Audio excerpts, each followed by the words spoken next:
After a frustrating 19-16 loss to the Detroit Lions, the Chicago Bears are stumbling into the postseason, but they're still in the postseason, which is key. We're talking about Ben Johnson and the message that he had for the team after last night's loss, and we're going to look at the winners and losers of last night's game, the players that stood out both positively and negatively, a lot more negative than positive coming up, and we're going to dive a little bit into the mailbag. All that and more right after this.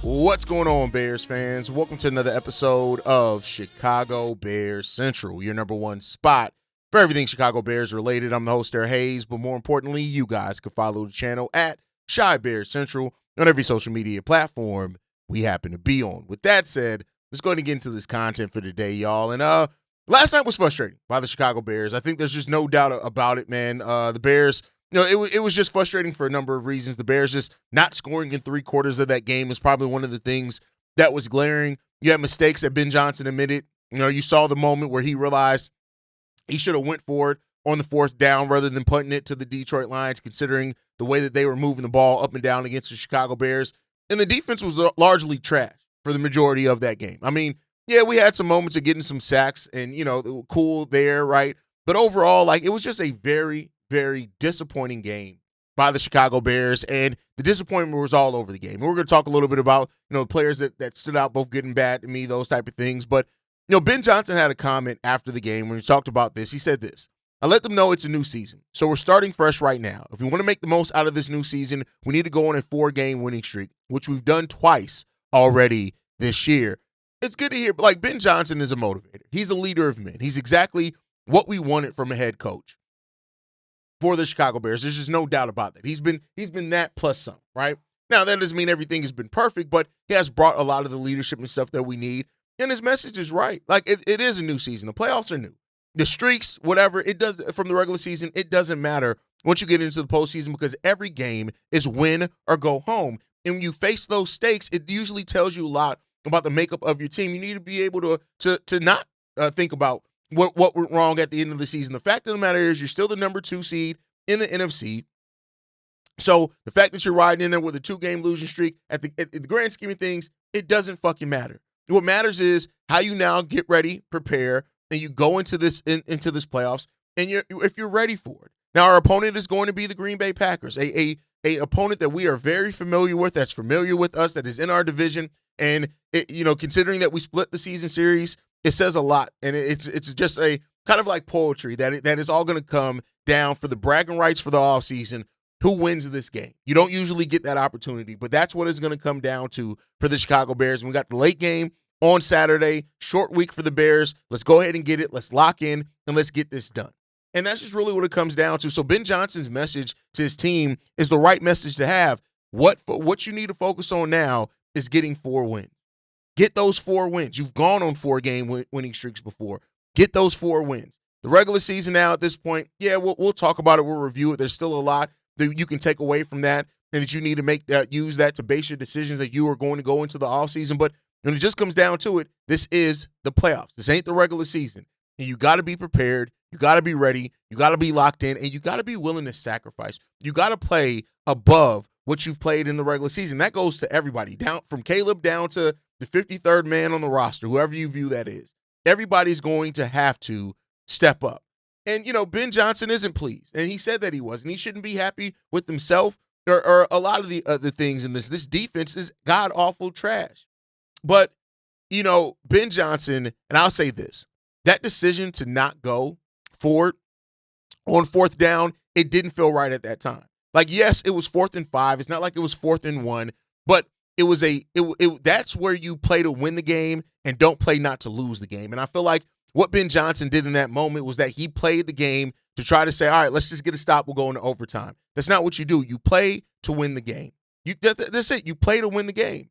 the Lions have been moving all up and down that defense. So, thinking that the defense was going to get a stop was already kind of a faulty thinking right there. I get it. They've gotten stops before. It's not like the Detroit Lions were 100% on third downs or anything like that, but it just comes down to, I think you got to be more aggressive in those time periods, and we'll see what happens. But we got away from some things that worked out for us, and that's just what it is. Now you refocus, you lock in, and you get ready for the season that's ahead of you, the new season, the postseason that's ahead of you, and let's go out here and get it done. And that's really all I can say. We're going to see what happens with the Bears' health over the course of this next week and stuff like that. We'll see how all that shakes out.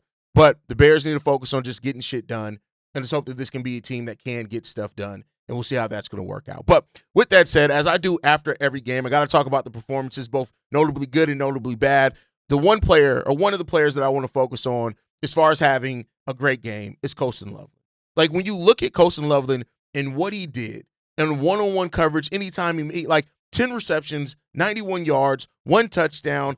I mean, you look at him also getting, the tying score, what would have been that and all that type of stuff. What Colston Loveland has done over the back part of the season, since Ben Johnson started trusting his rookies more and playing his rookies more and all those type of things and giving them more opportunities, Colston Loveland really has maybe become Caleb Williams' favorite target. Now, Rome is still going to be that in the wide receiver core and all that type of stuff, but Colston Loveland has been exactly what we drafted him to be, and this was a player that a lot of people, didn't really know what to make of when the Bears drafted him, over some other tight ends that were talked about and stuff like that. Like, the Bears went out and got a guy that fit the system. Ben Johnson understands how important it is for tight ends in his system. Tight ends and slot receivers are usually people that get some of the most production as far as numbers under Ben Johnson. And Colston Loveland now coming away from this rookie year with 713 yards receiving on 58 receptions, 6 touchdowns. It's an average of 12 yards per reception. Colston Loveland had himself a hell of a rookie season, regular season this year for the Chicago Bears. You just can't ignore that. He's a great pick. He's only 21 years old on top of that. He doesn't turn 22 in April. Colston Loveland is going to be a big factor here for the Chicago Bears for years and years to come, hopefully. And I love to see that Ben Johnson and, Ryan Poles not only went out and got a guy that fits the system, fits the mold, but also is going to be here for a long time. So I love seeing that. And Colston Loveland had himself an amazing year. And I also want to give it to second half Caleb Williams. I'm not going to say that it's been that Caleb was a winner overall in that game. Second half Caleb, I think he finished pretty damn good. He finished, 58 yards short of 4,000. It is what it is. We didn't get the win, so that's the most important thing. The completion percentage finishes at 58% on the year, 27 touchdowns, 7 interceptions, only sacked 24 times. Caleb Williams in the second half of this game was solid enough. Now, I think that there were some things overall with the offense that I'm not just going to blame on Caleb, but there were some offense things overall in this game that just hurt this team as well as defensively. But, it is what it is. And I got to give it to Caleb Williams and how he played in the second half. We thought the Iceman was going to do it again. We came up a little bit short, but, just the fact that we have that belief that the Bears, with however much time, can do some things, that kind of directly comes in Ben Johnson's play calling and Caleb Williams' performance. But I'm only giving him a partial, right? But let's talk about the losers in this game, because there were a lot of players that just simply did not play good for the Chicago Bears. The first one I want to talk about is Big Billings. Andrew Billings was big terrible yesterday. It was big bad. Whatever you want to throw out there. He's not been out on the field a lot in crucial downs for the Chicago Bears already. But when you look at somebody just with his sheer presence, you want his presence to be felt. The same thing I said about Montez Sweat, about 5 or 6 weeks into the season. Do something in every game where your presence is felt. And Billings is just too goddamn big for his presence not to be felt as much. He was a net negative nothing for the Chicago Bears yesterday, and he definitely gets marked as one of the first losers. Next up, Jaylon Johnson. And I get it. Jaylon is not fully healthy. You can see it by looking at him. He doesn't, but he got absolutely cooked. It just was bad. They burnt him on several plays, at the line of scrimmage, all that type of stuff. Jaylon Johnson has not been elite at all this season. I'm just being 100% honest with you. He's not been elite at all this season. He's had moments, of course, in his career of being elite, but he's not been that this season. I get it. Injuries pile up, those type of things. We have no pass rush. All those type of things are valid. But Jaylon Johnson needs to be more. You talked about having a Pro Bowl season, one of the best seasons of a cornerback ever. We need better from Jaylon, and I get it. He's hurt. It's those type of things that are going to play into it, but Jaylon was bad yesterday. He got killed in coverage. Our cornerbacks overall were very bad yesterday, And there's just no ifs, ands, or buts about that. You need better production from your pass rush and your pass coverage, especially going into the playoffs. And I don't know if it's too much to expect Jaylon Johnson to all of a sudden get healthy. He's probably just not going to be healthy this season. That just kind of is what it is at this point. But Jaylon has been hugely disappointing this year. And then I also got another cornerback, CJ Gardner-Johnson. Like, CJ has come in and it's been more good than bad. I want to be clear there, right? When you look at what he's able to do as far as pass blitzing, run blitzing, all that type of stuff, it's great to have somebody like that. But one thing that we've noticed about CJ Gardner-Johnson is that when it comes down to the quicker wide receivers, he's barbecue chicken. He's toast. He's done. That just is what it is. There's just no ifs, ands, or buts about that. He is bad in that case. And on top of that, got hurt. But in coverage, he's just not good. Let me not say he's not good. He's susceptible to get burnt. And it wasn't good last night at all. Amon-Ra St. Brown absolutely cooked him. I get it. He's one of the best at his positions in the NFL. But when you look at it, he got whatever he wanted against the Bears cornerbacks overall. But when he was one-on-one with CJ Gardner-Johnson, it was disgusting. It was ugly. And we couldn't do anything. And I guess for that matter, like the whole cornerback core as a whole was bad last night. It was just bad. There was nothing really good from it. And we need to be better in that case, especially if we're going to want to get some playoff wins in here. We have to be better. No ifs, ands, or buts about it. And so we just have not been that, and we'll see if the Bears can get better in that. I also got to talk about Theo Benedict. Now, it was a late game decision that Ozzie Trapillo was going to be ruled. He was ruled out right before kickoff, so left Theo Benedict to start in the regular season finale. And while Caleb only got sacked once, Theo Benedict was not good. He just wasn't good. You look at how they broke into the Chicago Bears backfield. A lot of that was on Theo Benedict. How they disrupted plays. A lot of that was on Theo Benedict. Theo's had some solid moments this season, but last night was bad for Theo. And I don't know if that was a preparation thing. I don't know if that was playing a different role thing. I don't know if they attacked him intentionally after seeing that Ozzie Trapillo wasn't going to be playing. But all those things just factored into Theo Benedict got cooked yesterday, and it was just a bad game for Theo Benedict, and he has to be better in that. And then lastly, the last loser, the Chicago Bears running attack. Like, they had its moments, right? DeAndre Swift had 10 carries for 40 yards. Mananga had 6 carries for 14 yards. We finished with 18 carries and 65 yards in a loss. Now, I get it. We didn't call some run plays when we should have, but overall, just the production from it and the expectation now that we've come to have of this running game, it just wasn't there in last night's game, and we're going to need better at it in the playoffs if we're going to want to win some football games, and we'll see if the Bears can do that. But overall, those are the ones that stood out. And I got to say, give it to Ben Johnson, too. Ben Johnson was a loser yesterday, and his own reaction was what caused it for them. Seeing him react on the field of, damn, I should have went for it. It says everything about the decision in that case. It was a bad decision at the time. It was a questionable decision at the time. And, I get it that Ben Johnson has earned a level of trust to a degree, but that was a bad decision. And Ben Johnson and Dennis Allen did not call good games yesterday. They just didn't. And I think both play callers deserve to be on the losers list for last night's loss as well, especially heading into the playoffs. But I do trust these guys to get motivated and to be motivated to push their team to be better in the playoffs. And let's hope the Bears can stack some dubs. But with that said, I always like to go into the mailbag a little bit after games. We've got 2 voicemails to get into today. The first one, this one's from Tyrese.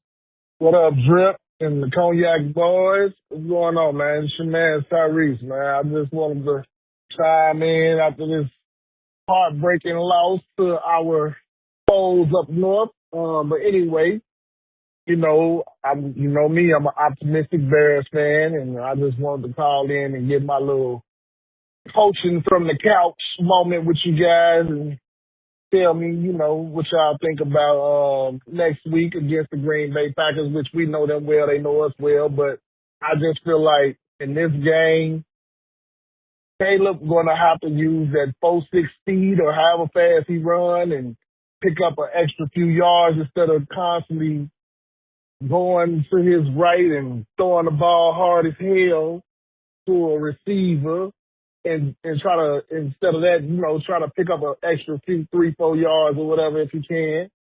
I think that we're going to have to run the heck out of that ball, and we need to control the time of possession this week. I know we could beat the Green Bay Packers. Y'all know we could beat the Packers, but this defense, Jesus Christ. I know we are ahead of schedule on how we should be playing this year, and they wasn't even looking at us to make it to the playoffs. So I'm happy overall. We started out the season 0-2, and this is a whole different season. Let's do the same thing. We started out 0-2, and let's just go on our run from here. But in order to beat the Green Bay Packers, we're gonna need Caleb Williams to use his legs a little bit more, and that is my coaching moment from the couch. Chicago up, better fuck down. Love you guys. We can beat the Packers. I definitely think we can beat the Packers, but it's going to have to take the Bears to play a full 4 quarters of football. No ifs, ands, or buts about it. 4 quarters of football. The Bears' offense cannot wait until the second half to wake up and to put up points. We have to be better than that. We have to put up points in each and every quarter, even more so in the playoffs. We needed to do it in the regular season, but even more in the playoffs. It has to be part of our identity and part of what we do. So, yes, the Packers are beatable. They can be beat. Make no mistake about that. They can be beat. But the Bears have to be better in their execution, in their performance, and I'm not going to expect much from the defense. I get it. I want to have some points on what I want to see the defense do, but right now, my faith in the defense is broken. And I get it. Their injuries have been a thing and all that type of stuff, but the Bears defense, I'll say this: they're going to do some things that the offense can take advantage of, as far as holding the lines to 19 points. You need to win games like that for a team that puts up almost 30 points a game. So if we get performances like that, I guess somewhat from, and maybe more bend but don't break, the Bears offense just has to be in a position to take advantage of it, and we'll see if we can get into that. All right, let's get into this next voicemail, man. This one's from Keith. What's the deal, fellas? It's your boy Haize, man. Hope all is well with you and yours. With that being said, let's get to it. Okay, so we finished the season as division champs, and 11-6 with the second spot secured for the playoffs. It was a tough game, and things were a little out of whack, but if you guys know the history of NFL with the last game of the season, it's always something that's going to happen. And, the things that we're accustomed to seeing or what we're doing or what we're expecting to come out and do, I just felt like as overall on offense, defense, we were just very basic in our coverage, basic in our game plan on offense. And I think they didn't want to do too much due to the fact that, hey, I'm not going to overexert the guys and everything like that. And, it just was a wacky game. So we have to, in order for us to be successful in the playoffs, 3 things. We got to get turnovers, we got to get sacks, and we got to run the ball for over 125 to 150 yards, no matter how many times it takes, because it alleviates the pressure off of Caleb. And, we got to also control the time of possession. Those are things we have to do better. In the last 2 games we've lost against San Francisco and Detroit, they have owned the time of possession, where our offense has been able to really get in the rhythm and be in sync. I think that's really stopped since we've played Green Bay the second time around, really when we played Cleveland. If we could be similar to what we did in Cleveland with running the ball and being physical, playing physical and doing those things like that, we'll be okay. We got Green Bay, and I know some people, some fans are going to be nervous. You know what I'm saying? And they like, well, it looks like this, it looks like that, it looks like this. Look, from my own personal experience, sometimes as a player, this is crazy to think, but you just like, fuck it, I'm just ready to get to the playoffs. I don't want to risk no injury. Now, if you don't want to risk no injury, don't put the guys out there. That's the first thing, being like, fuck it, but I fully expect Ben and DA to, we got to go and empty the clip, bro. We ain't got nothing to lose. We shouldn't even, to be honest with you, we should probably be 8-9. But we here. We in the playoffs now. It's a new season, new day. Let that shit soak. And we going to come out here and we got to play hard and we just got to go because we got home field advantage until we don't have it no more. So let's just go out here and we play ball, man, and be more effective, be more efficient, and we got to do better. And I think for DA's defense to succeed, we need more from our front four. But let me know what you guys think. Shot town up, tear down. The Bears are absolutely disappointing in the last game. Absolutely disappointing in the last game. And I'm sorry. I hear what you're saying. I'm not saying that what you're saying is invalid, because it probably is. Like, players may have just wanted to get to the playoffs. Players want, I don't care about none of that. You were fighting for something. Like, yeah, you still got the number 2 seed, but wouldn't it felt better going into it with the win? Like, you got lost, you got hold, they handled you handedly, and I don't think the defense has done enough this season. You ain't done shit this season. What have I said all season long? Like, yeah, we got some wins, but we ain't accomplished shit. And the last 2 losses are what I mean by not accomplishing shit yet, right?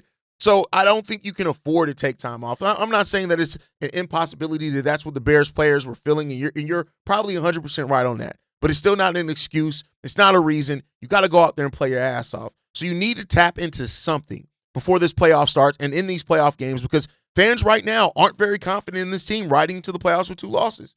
And so now we'll see. We have to be methodical. We have to run the ball more. We have to limit turnovers. We have to put points up. We have to do all those type of things in the playoffs. The standard raises that much for a playoff team, and that's what the Bears are. They need to live up to those standards, and we'll see how far we can go in the playoffs. But that's going to do it for today's episode of Chicago Bears Central, man. I appreciate you guys for tuning in. The regular season is behind us. The playoffs are here, and now we find out exactly who this Bears team really is. If you enjoyed the show, make sure you guys hit the like button, subscribe to the channel, hit that notification bell if you want to be notified anytime we go live. Otherwise, you guys can follow us at Chi Bears Central on every social media platform. You can send us any feedback, questions, comments, concerns, chicagobearcentral@gmail.com. And then lastly, if you want to leave a text message and our voicemail for the mailbag, the number to do so, 773-242-9336. We are the number 1 spot for everything Chicago Bears related, but that is thanks to you, lovely and beautiful people. And like I like to end every episode on, Chi-Town up, but Bear down. Love you guys. Peace, y'all. This has been a presentation of the Break Media.